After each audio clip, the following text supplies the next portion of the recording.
ganglion block. Introduction about this topic. Sympathetic nervous system directly controls involuntary human homeostatic activities and has a major role in neuropathic, vascular, and visceral pain.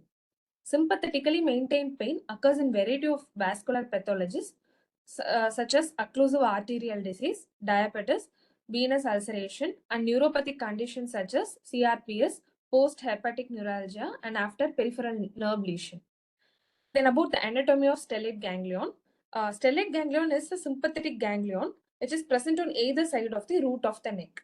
It is formed on each side by the fusion of inferior cervical ganglion with the first and occasionally second thoracic ganglion. Stellate ganglion is only supplied by sympathetic nerve fibers from ipsilateral sympathetic chain which lies inferiorly along with the first and second thoracic segmental anterior rami. Then about anatomical relation, anteriorly it is related to subcutaneous tissue, sternocleidomastoid, subclavian artery, and carotid sheath. Posteriorly, it is related to anterior scalenus muscle, sheath of brachial plexus, neck of first rib, transverse process of C7 vertebra, vertebral artery, and longus colli muscle.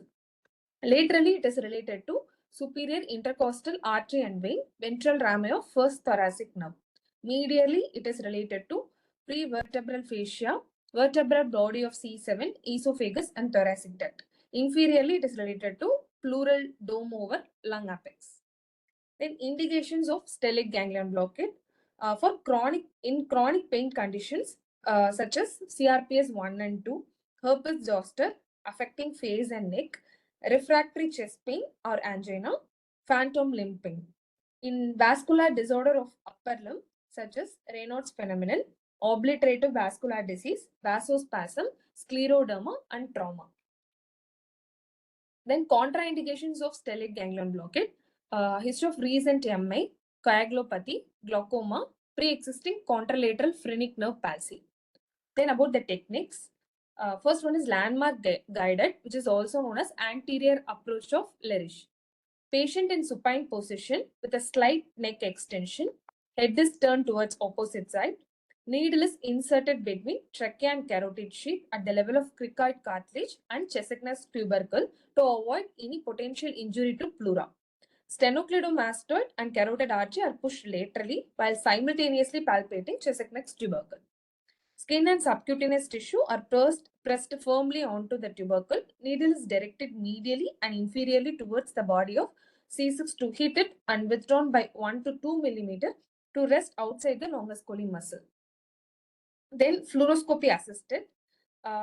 Anatomical landmarks are used to guide this approach and the direction of the needle, and then the fluoroscopy is used to confirm its position.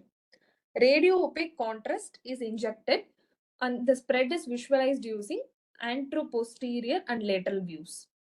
Injection into longus colli muscle is indicated by inability of the contrast medium to spread in between the tissue plates, and instantaneous disappearance indicates the presence of the needle in the vessel.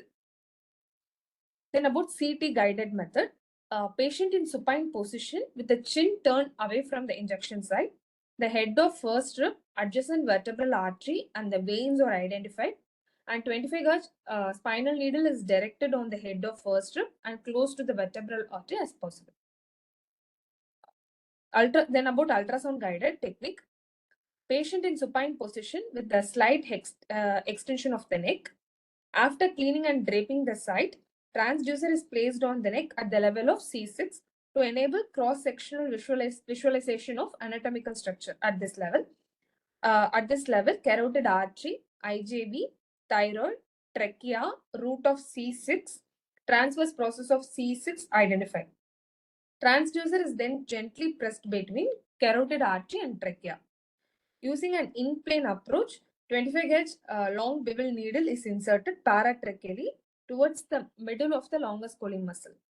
Following negative aspiration test for blood, CSF local anesthetic is injected. Then complications of stellate ganglion blockade. It causes Horner syndrome, which is caused by sympathetic blockade and produces following features on the ipsilateral side of the face, such as drooping of the eyelid, which is ptosis, pupil constriction, miosis, decreased sweating of the face on the same side, anhidrosis, redness of the conjunctive of the eye, and impression of apparently sunken eyeballs, which is enophthalmos. It is a confirmatory sign of stellate ganglion blocking. Then it may lead to misplaced needle puncturing, which can puncture vascular structures, which leads to carotid artery puncture, internal jugular vein puncture, and inferior thyroid artery puncture. It may also lead to vagus nerve injury, brachial plexus injury.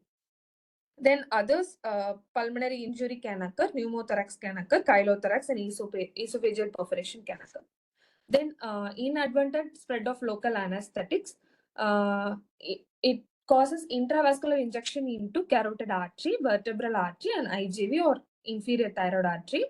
Neuraxial or brachial plexus spread may be there. Localized spread will be there. Hoarseness due to recurrent laryngeal nerve injury. It may lead to elevated hemidiaphragm from phrenic nerve blocking. It can also lead to local anesthetic toxicity. It can also lead to soft tissue abscess, meningitis, or osteitis. Thank you, sir. Very good. So that is the format in which any block answer to be given. Like you start with the anatomical description of that particular axis or the nerve or the ganglia, then the anatomical relations of that particular nerve or plexus, and then the indications for the block, then the technique of doing the block. This is how you have to answer, and very nicely you have prepared all these things. In the apart from the indications, what you have mentioned, like CRPS and vasoocclusive diseases and other things, in the earlier days, historically, when tipentone was the drug of choice for induction of anesthesia, before propofol came, tipentone was ubiquitously used for induction of anesthesia. At the time, people used the brachial vein at the cubital fossa for injecting the drug. Sometimes by mistake, it can be injected into the brachial artery instead of the cephalic or brachial vein at the cubital fossa.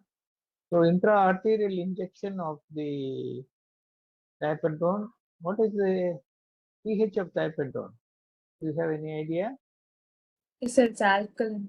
It's highly alkaline. Highly It's alkaline. almost about 10.9 or so. Okay, so highly alkaline and irritant.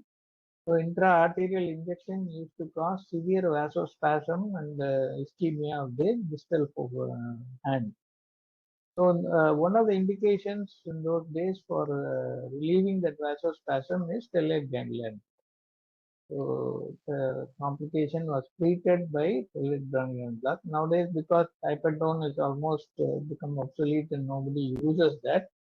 And second thing is nobody is advised to use the cubital fossa veins for even injections or IV, except in pediatrics sometimes. This complication has now become very obsolete. Just to know some history part, some examiners may ask you, so I thought I will share that with you. So I will show you my presentation on that.